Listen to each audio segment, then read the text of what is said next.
your love changes everything. It changes everything. Something about your love. Something about your love changes everything. It changes everything. Something about your love. Something about your love changes everything. Changes everything. Something about your love. Something about your love changes everything. Something about your love. Something about your love changes everything. Changes everything. Something about your love. Something about your love changes everything. Changes everything. Something about your love. Something about your love changes everything. You turn my morning into dancing. You turn my morning into dancing. You turn my morning into dancing. You turn my morning into dancing. You turn my morning into dancing. Something about your love. Something about your love changes it. Hello and good morning, Rooted Men. It's great to be with you this morning. This snow day, what's at least allegedly our last available snow day for the year. I hope you're doing well. Hope you're keeping warm this morning. You know, it's been an interesting week. This devotion has traveled quite a bit. On Monday, it came from a car in Kentucky, right? And Tuesday, it came from 2 different homes in the Metro Detroit area. Wednesday, it's from Tom's daughter's home in Georgia. Thursday, it's from the church office in Indiana. So I thought we'd balance things out and just have it here in Oxford today. And I'd be the boring one who brought it back home for the end of the week. And, you know, what a great look into wisdom we've been diving into. And, you know, Proverbs just has so much in it. Sometimes we can read it and a lot of it can pass us by. But it's one of those great books to just do a monthly study with and just do it over and over again and keep hammering it because it seems to keep coming alive in different ways all the time. And it really is just such an amazing book. So I'm so grateful we've been looking at it. We've been talking about what wisdom is. And it's really this process of discerning, right? So we have these empirical abilities to observe things and to see things around us and call that knowledge, right? What things we can know about the world around us. And we really have this process of discernment, of applying things to God's truth and finding out whether it holds up. And really that's where wisdom comes from, right? And when we have the fear of the Lord and we start to then understand that His word is truth and that God Himself is truth, and we process our thoughts and our observations through that truth, then we start really getting somewhere. And so the process is just so worthwhile. I encourage you men to just keep pushing into this idea of wisdom and its benefits, and you know the pitfalls that come along with not following it. And that's some of what we're going to look at today. You know, it's so interesting how Solomon uses metaphors and comparisons, and he's kind of always shading in the gray area that so often exists, especially when we talk about morality. We talk about these difficult concepts, right? We go from what can be known to what do we do about it, right? What do we do now that we know what we know, that we've run it through a truth processor, right? Or we're kind of applying morality to things. what do we do now, right? And so that's when all these questions come up and these philosophical debates come up. And so this method is used all the time to kind of really hone in on discernment, hone in on what we can really call wisdom. It's used, all the time in our lives to compare and contrast and go, well, it's like this, but not like that, or it's more like this than that. It's not really quite that way, but think of it more this way. And this approach to it really is awesome because to me, it's like a father who cares about his son, who's teaching them the right way and trying to help them really flesh things out and understand it. I feel like there's this patience that goes along with it.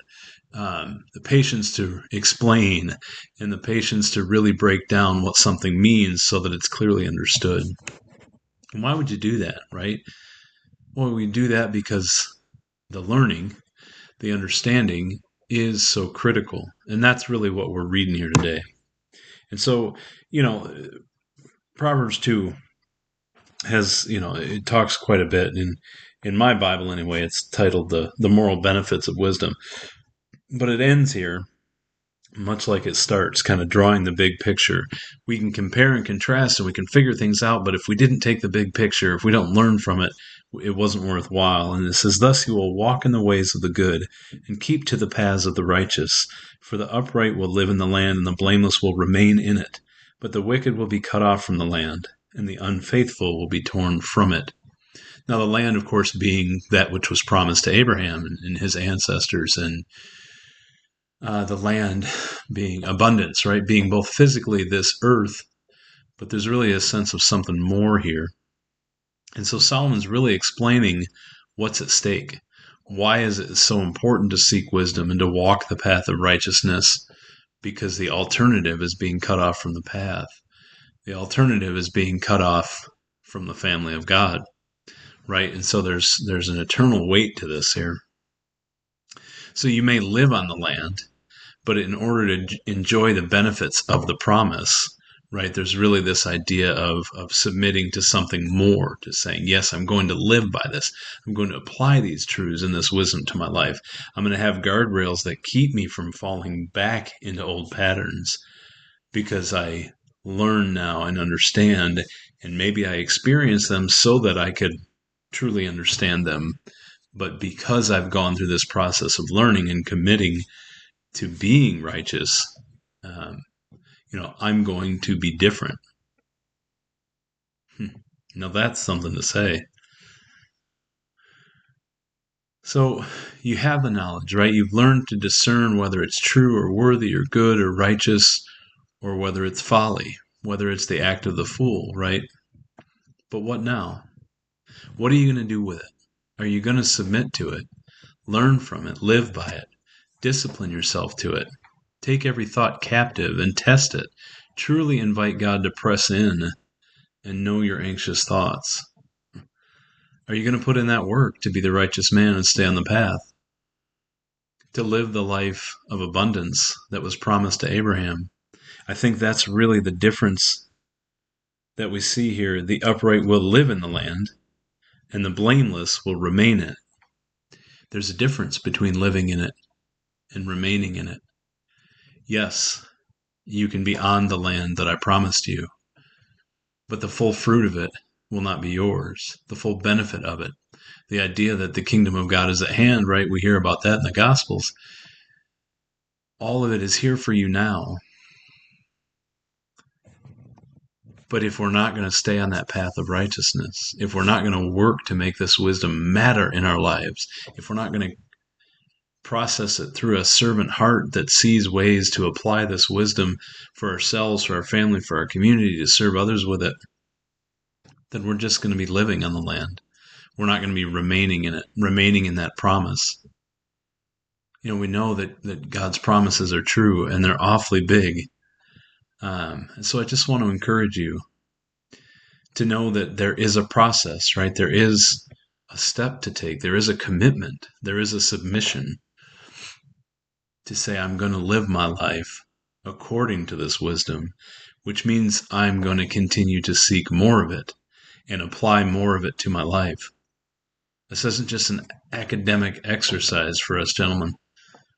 It's not just something to learn, to feel fancy about, to take a lofty encouragement from. No, it's truly about a new way to live our lives, a new way to perceive things, to process thoughts, to speak to ourselves, to speak to our families and our wives,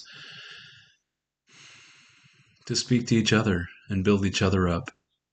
It's really about changing, allowing God to change our hearts, to change the way we think about things and the way we do things.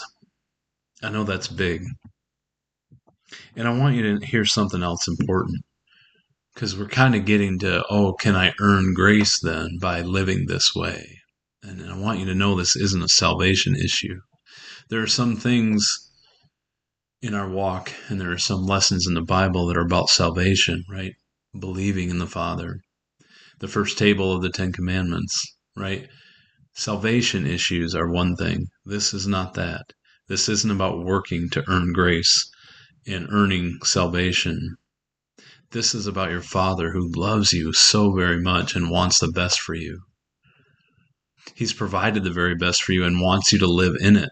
And Solomon's instructing you how, saying, take heed, learn from this wisdom, read this book, understand what's been revealed to me. Just like I've talked before, there's kind of a difference between the ignorant, the dumb, and the fool, right? Ignorance without knowledge. Dumb is the one who can't understand or process. And the fool is the one who understands and knows but chooses to ignore it. It's the same here, right? There's the ignorant, one who doesn't have knowledge, or there's the fool, which is the one who doesn't have God to filter the observations through. And then there's the unrighteous or the wicked, the one who has knowledge and the ability to discern it and understands its truth, but chooses not to submit to it, not to live by it, not to stay on the path. This is when you become the unrighteous man, the wicked man. And the wicked will be cut off from the land. They'll be like the infamous ancestors of Solomon's audience who missed out on the promised land because it did not have sufficient faith to take the land. First Chronicles says the treacherous will be cut off from the land. It uses the same line. They'll be like orphans on this planet, lacking purpose and a home. They'll be alone and confused, lacking community and security, the security that comes with an intimacy with God. After taking the land, a future generation of Israelites will experience exile to Babylon as a result of living unfaithfully. So it can be taken away.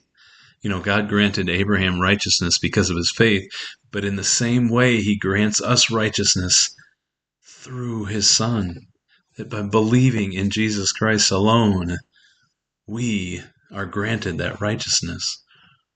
But there's an obedience and a submission that's necessary in order to enjoy the benefits of that gift of eternal life. So it's a challenging one today. But I ask you again, what are you going to do with it? Will this be an academic exercise? Will it be nothing more than a creaky gate? Or will it be a changed man?